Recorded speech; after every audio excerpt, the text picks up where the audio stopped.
So hi, welcome joining us tonight. My name is Crystal Tiscareno. This is Cara Bithell. We're dance faculty here at Fresno City College, and we have the pleasure of showing you some encore performances from our past shows.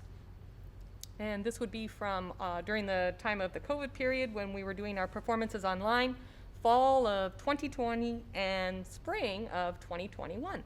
Yeah, so enjoy.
I remember the before. I remember a time that humans became so enraptured with their phone screens that suddenly staring through a window at a square of sunlight was enough. Pictures became our reality, and hidden behind filters, we convinced ourselves that perfection could be obtained with the right amount of contrast. We told ourselves that photographs spoke not only abstract words, but told stories of a life we should have. And then screens became all we had. Human connection was traded for Wi-Fi connection. Without internet, isolation turned into something even more lonely. Through years, we had turned our bodies into lines of code, and we'd forgotten the beauty already tangled in our grasp. That is, until we couldn't have it anymore. And then we started tearing ourselves from the outlets. We remembered we are not powered by electricity, and the things that we had averted our eyes from in lieu of scrolling were admired with a wonder we had grown out of along with childhood. I, too, had fallen victim to the wires tangling our hands to our devices. For so long, I had lost the sparkle in my eyes that I now realize cannot be artificially manufactured.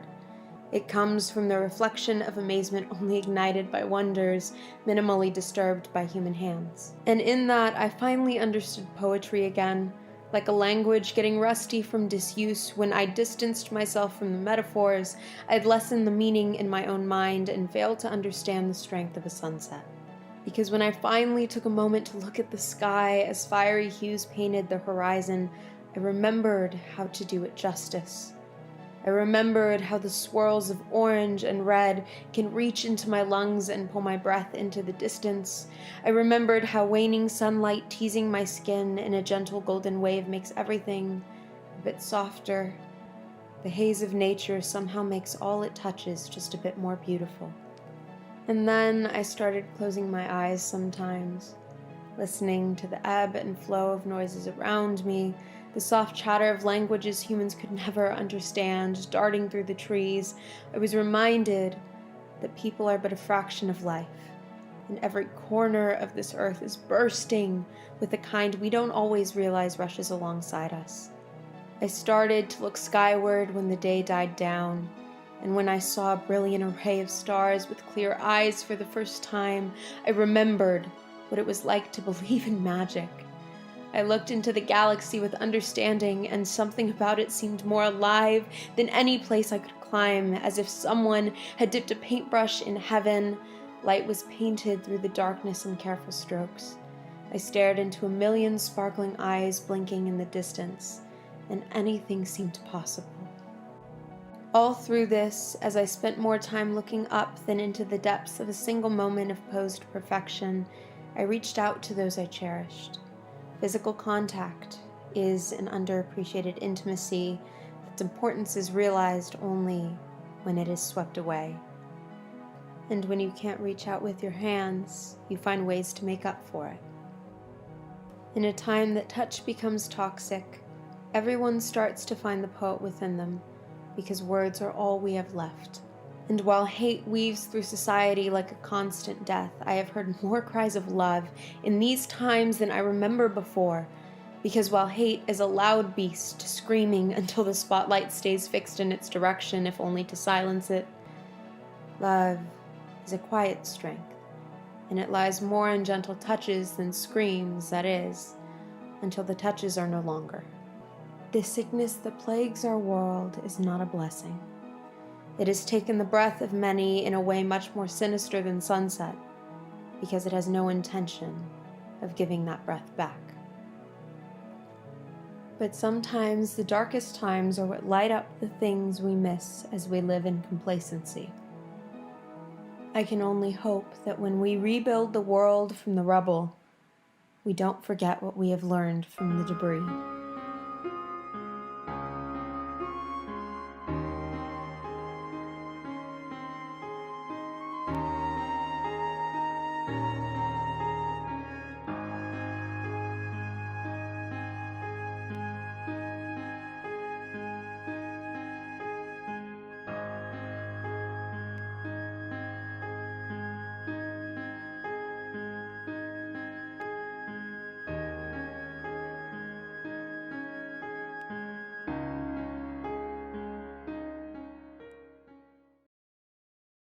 Okay, hi, we're taking a short break, and we want to remind you to please go to the link below and check out our free tickets for our upcoming performance November 5th, 6th, and 7th. We really hope to see you here in our theater.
Thank you for joining us tonight. If you'd like to join us for our free performance in the theater, please click the link below to access a free ticket.